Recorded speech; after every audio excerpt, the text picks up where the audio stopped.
Bonjour à tous, j'espère que vous allez bien. Bienvenue dans ce Day Trading Roadmap. Comme tous les matins, je vous fais un petit résumé des plans qu'on a élaborés pendant le Morning Live.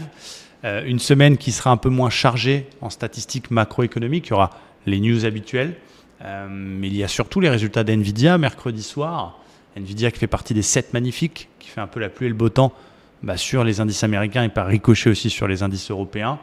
Voilà, on a eu Powell fin de semaine dernière qui nous a confirmé une très très possible baisse de taux pour la prochaine réunion des 17 et 18 septembre. Mais voilà, le marché, il attend moins des statistiques. Ce seront les NFP la semaine d'après qui seront très importants.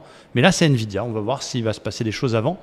En tout cas, le DAX, lui, il a fait un beau rebond et est toujours dans son mouvement de rebond. Mais c'est intéressant de voir qu'il a fait un troisième point de contact sur cette oblique qu'on avait vu, les 18 700, qui était l'objectif de la tasse à séquence que je vous ai partagé notamment dans mon groupe Telegram, dans lequel je vous partage les plans tous les matins. Le lien, il est dans la description.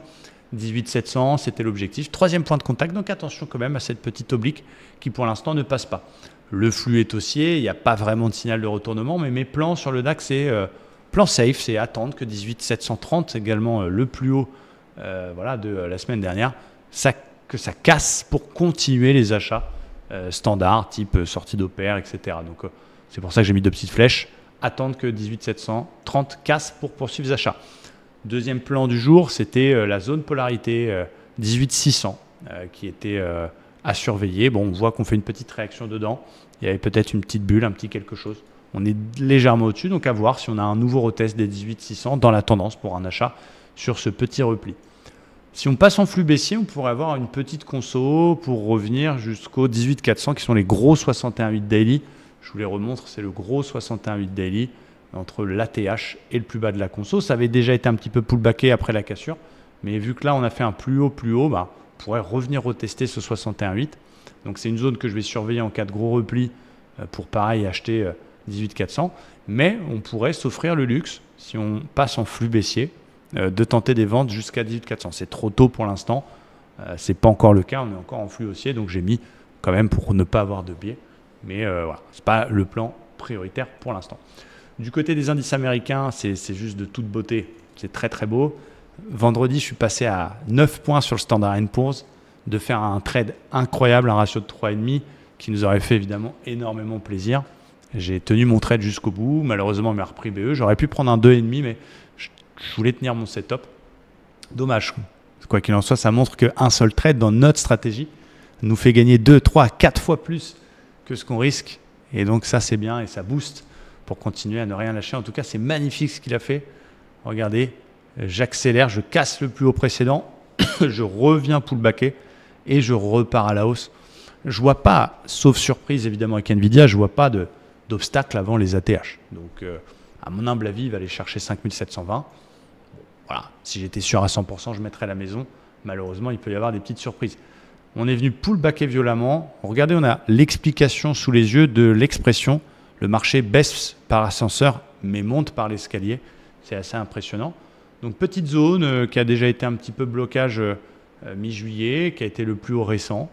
Donc voilà, ça ne veut pas dire que j'ai envie de vendre ce niveau-là.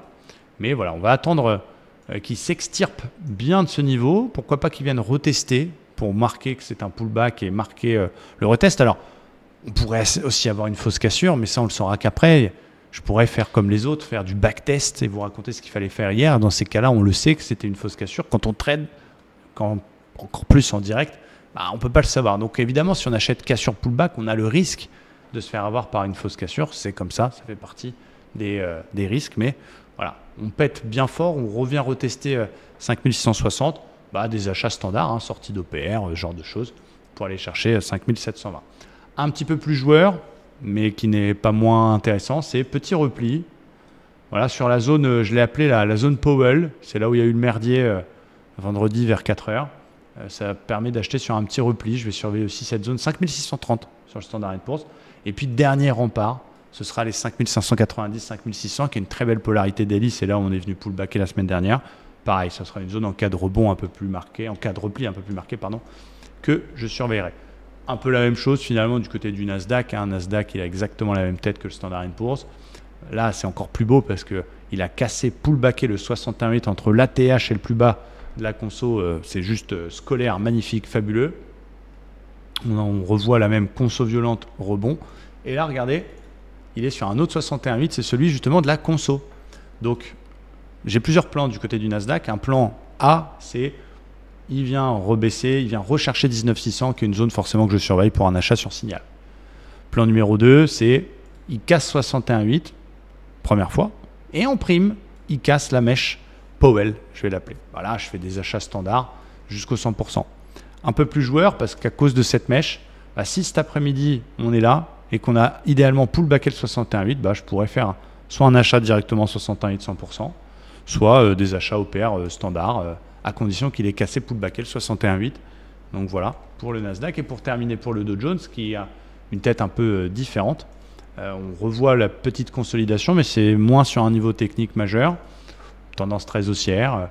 Il s'est offert le luxe de payer le plus haut, de casser le plus haut 4 heures précédent.